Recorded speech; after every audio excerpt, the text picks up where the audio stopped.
welcome to the Sports NCAA podcast. I'm your host, Shobi Nati, alongside my co-host, Delon Lee. Yes, sir. Today, we're going to discuss the NCAA tournament, go through some of the games. It was a very exciting opening weekend. And also, we're going to touch on some of the draft picks, the top draft picks like John Morant, Zion Williamson, JT Barrett, some of those guys, and see after these first couple of games, has the order changed of draft. But first, you can find me, Shobi Nati, on Facebook at Shobi Nati, Twitter at C-Nati, Instagram at C-Nati3130, y'all. 3130. You can find me on Facebook at Al Lee, Instagram A-Lee for life, and Twitter A-Lee211996. All right, man. It was an exciting weekend. Great weekend. I haven't felt like this in a while as far as the tournament. The games there were really no holes or, no games that were just, I don't want to watch that. Yeah, all of them were pretty much exciting, pretty much close. There were a couple of blowouts. I'll just read off some of them over the weekend, just the recent ones. LSU beat Maryland by 2. Kentucky beat Wofford by 6, which was a close one. That was a decent game. That was a good one. Michigan blew out Florida. That was rough. that was rough. Hey. And Florida they came back, and Michigan, I think, had like an 8-minute point where they didn't score. Yep. And they still clamped down on Florida, dude. And yep. That was kind of impressive. This is most of that team from last year. But Florida's really not that good. Florida State beat the dog mess out of Murray State. I was shocked. I don't want to say shocked. I had Florida State coming out of bad? that. Yeah, I was shocked. That bad. Yeah. But you have to realize they exposed Murray State all they had is John Morant. All they had is John Morant. And not just that, but the size. You know what it reminded me of? It's funny. That year, Dwayne Wade went with Marquette. He was the only one on that team. Yeah. Similar. Yeah. And, Florida State had a lot of size, and they showed it, just athleticism. They are angry. Yeah. They are. Gonzaga beat Baylor. Yep. Michigan State beat Minnesota by 20. Mm-hmm. Purdue beat the dog mess out of Villanova. Yes, that was shocking. Yeah, it was. That was shocking. I thought they would win, but I didn't think it'd be like that. I had it close. I had it close too. But that right there, Auburn, they beat the mess out of Kansas. Hopefully Bill Self will leave Well, here we go. Leave Bill alone. Tennessee beat Iowa. That one I thought was going to go Iowa's way. Me too. I had Iowa winning that game. North Carolina, they blew out Washington. University of Central Florida lost by 1 to Duke. That was just an outstanding game. Yeah. Just all around, Johnny Dawkins, great coach. They've already got him as being the next Duke coach once Krzyzewski retires. I just like the way he coached. He's Krzyzewski-ish. Really? Yeah, really? Pretty much. Yeah, everything. Just the way that they ran the tempo, way he called timeouts, just everything. Yeah, it was almost like watching two twins. It really was. Yes, sir. The thing with Johnny Dawkins that I think will be the draw for him and will keep Duke running. If he goes down there, is he's a former NBA player, where Krzyzewski was not. Exactly. And Krzyzewski had to build that up. Yep. He won't have any problems. Yep. And I don't want to hear that, he's just taking over Krzyzewski. Saying, no, this man can coach. And I want to bring out the fact that his son Aubrey played well. He played well. 32. I mean, I listened to him talk. He's a very astute guy. That helps too. You know what I'm saying? This is his son. Yeah. And you know what I'm saying? He's going to be an NBA player. He's a well-rounded player. Yeah. He's a good swingman. He'll be a good swingman. He'll be good. He's a little bit ahead of where Jimmy was. He's a McCollum type. He's a little bit ahead of where Jimmy was coming out of Marquette. Yeah. Because the kid has athleticism. He's a very mature kid too, man. Well, isn't he a senior? Yeah, but still. Yeah. Well, I'm just saying that helps. That helps. He sounds like a grown man when he speaks. I mean, look at his daddy. His daddy. So that will help with recruiting. Yeah, tremendously. A lot. Going into those parents and Krzyzewski, we give Duke a lot of slack, but I'm gonna give him a lot of credit, man. He's got a great coaching tree out here. Amaker's out here. Bobby Hurley's out here. Johnny Dawkins. Chris Collins is out here. He's got a very fruitful tree. He has a lot to be proud of. Yep. He really, really does. So I want to give him a shout out like that. Duke catches a lot of flack, but let me ask you this too. Shout out. How many years you think he has left? Yeah, he had a health issue. Yeah, and he had to take some time off a few years ago. Because if they're talking about succeeding him, there must have been talk around that he's one of those though soon. that I'd be concerned once he walks away from coaching. What is he gonna do? You see what I'm saying? Like, he's one of those. But him and Izzo. It's almost time for Izzo. Yeah. I mean that. After that, we'll talk about that a little bit. But yeah, it's almost time for him. Honestly, I would say, and he's handled it well with this group because this one and done group is a hard group to deal with. Yeah. I'd say I'd give him 3 to 5 if he's still interested. I'd say about 3. Yeah, I'd say 3 to 5 if he's still interested because he looks like he's starting to settle in with this one and done thing. And he looks like he's having fun again. Yeah. You know what I'm saying? Zion had a lot to do with that. Zion and Bear, because it helps to have two, especially 2 kids that are unselfish. Yep. And that was part of Doc Rivers' kids' problem. And that was the early part where he had one and done.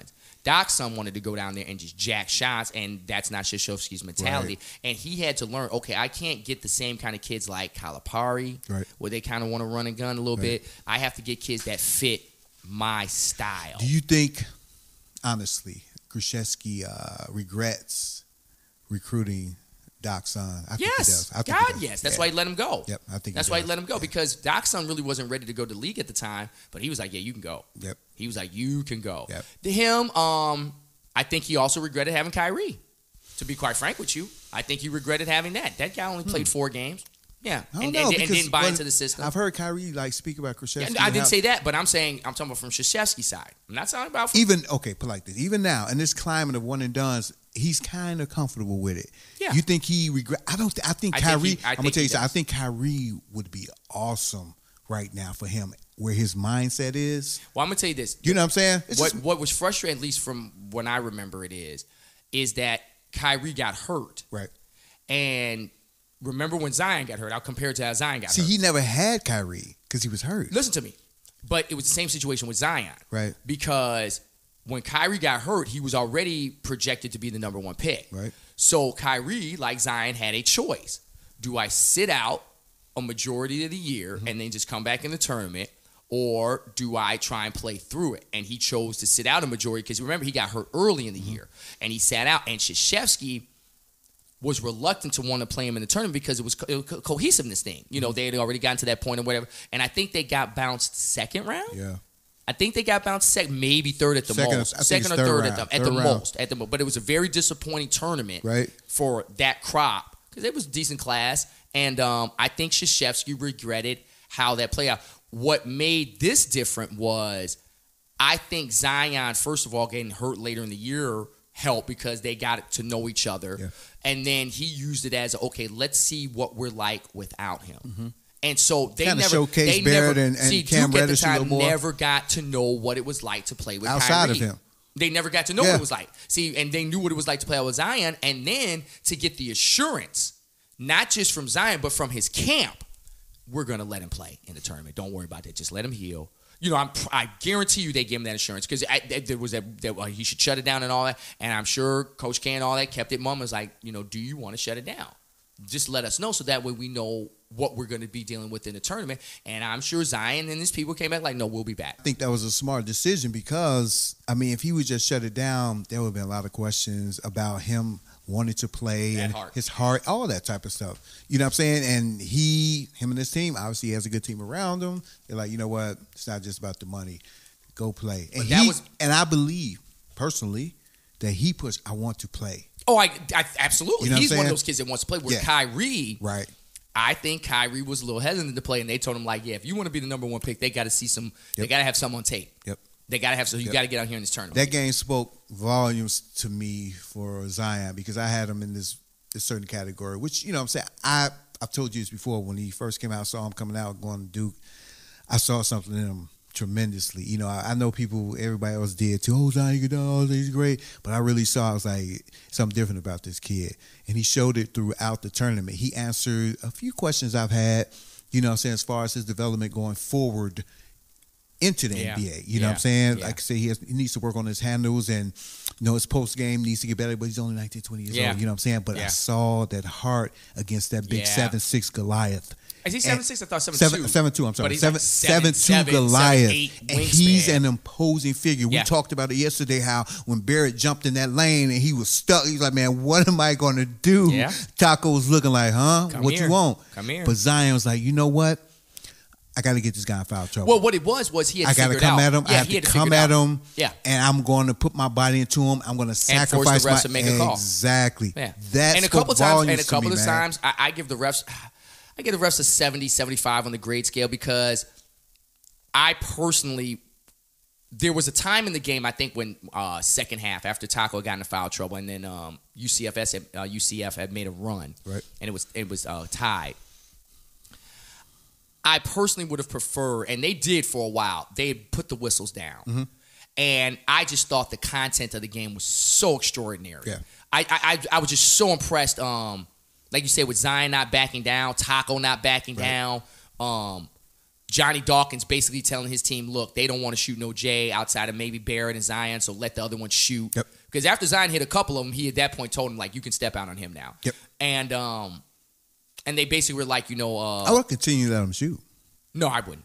I would. Because I'll tell you why. Well, we'll talk about that later, but I'll tell you why I wouldn't, because he's one of those, and you touched on it. He's a heady player. He's got a lot of heart.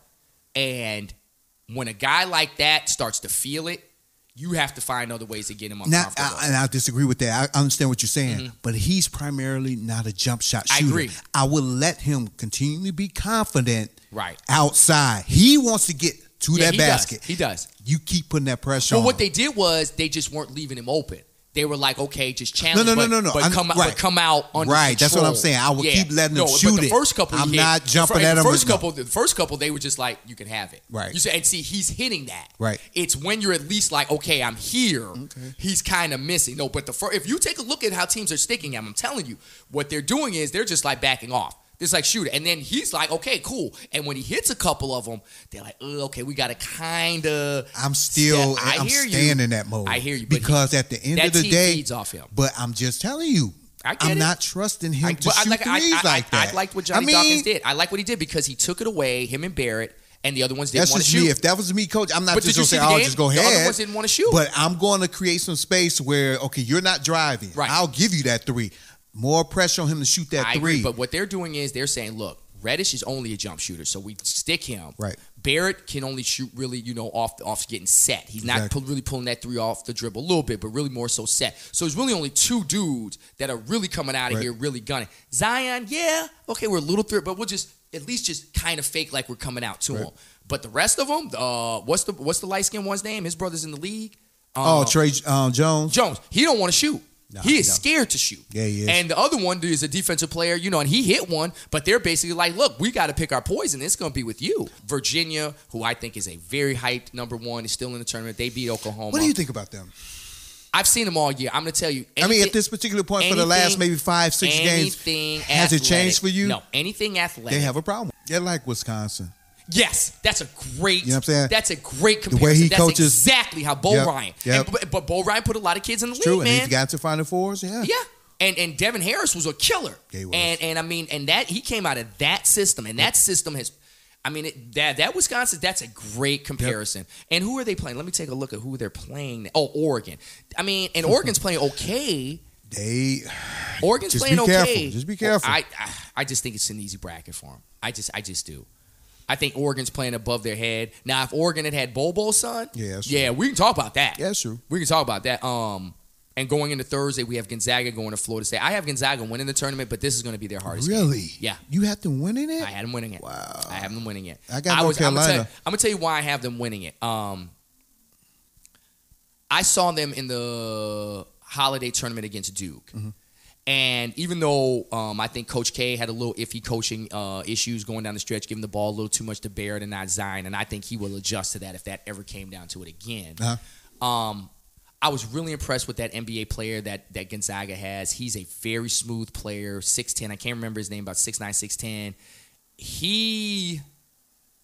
I saw him lock up Barrett. I saw him switching on to Zion when he had to. And I like how heady that team plays. That coach is a heady coach. He is teaching these kids good. Like Frank Wright. He reminds me of Frank Wright in Villanova. He's a really good coach. And what I saw in that game, and I saw it, and I saw Duke come back, and I think we watched that game, Duke, when they came back from Louisville, when Louisville was just beating the dog mess out of them, and they came back, and Zion and all them were beating their chest.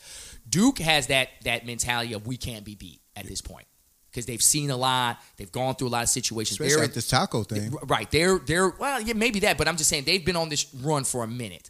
They needed that type of close game also. Yes, but I'm going to tell you this: Gonzaga was just basically like, there's only 2 people on this court that can beat us when it came down to it.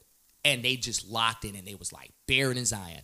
The rest of these clowns, we can stick with them. I don't know if they get past Florida State. And see, that's the problem. No. That's the that's Florida State be poses a whole other problem. Florida State, the reason why I picked it at the time was Florida State wasn't playing as well. They were playing well, but they've gotten hot. Yep. They have gotten hot. Yep. And Dikembe's cousin is coming off that bench. Dikembe Mutombo's cousin is coming off that bench. I like what Leonard Hamilton is doing, former Miami coach. He recognized that young man didn't know how to stay in foul trouble, so he's like, I'm just going to bring him off the bench. Yep. And he's using him almost like a closer. Yep. Like, if you guys are not up 6-7 points going down the stretch, he's putting that big boy in, and he's like, hey, deal with it from there. Before we get out, I want to touch on the Tom Izzo thing. With him and one of his players this past weekend. And please take a look at it if you haven't. Tom Izzo, coach of Michigan State, he had an altercation. I'm sure some of y'all heard of it. He had an altercation with one of his players, getting in his face, pointing at him. That was the initial. I've never seen. That was the initial, but it was two. It was right, two. The second incident. part. Let's talk about the second. When he jumped in his face, and I was like, "Oh." Yeah. I mean, Alon spoke upon this, saying how that's not a good look, and possibly if it was the young African American player, if it was a black coach, it probably wouldn't have went over that bad. Right. Or if it was Izzo doing that to a white player, it probably wouldn't have went over that bad. Right. But because it was a black and white situation or issue, it looked bad.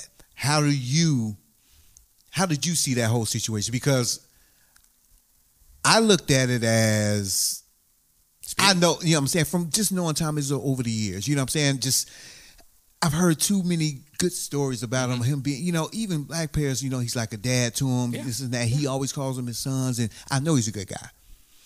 We don't know the context of the conversation. Oh, we do. Yeah, we do. But to a certain extent. Yeah, we do. But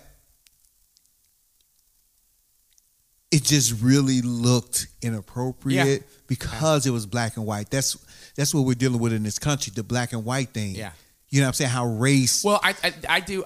Like I said, when you had raised it, after I'd seen it, I thought about that context, and then I even at the time I was listening to it on sports radio with Bernstein. Who is it? Bernstein, and who is he with? Can't remember. I can't remember his partner, but he's got a good partner too, a complimentary partner, and on 670 Score, and Bernstein was talking to a female athlete, I think off of the Big Ten Network, and she was talking about how that goes on a lot, with the coaches and all that, right. Screaming and yelling sometimes, depending on the coach. Right. Not so much the pointing of the fingers, but even occasionally she said that happens.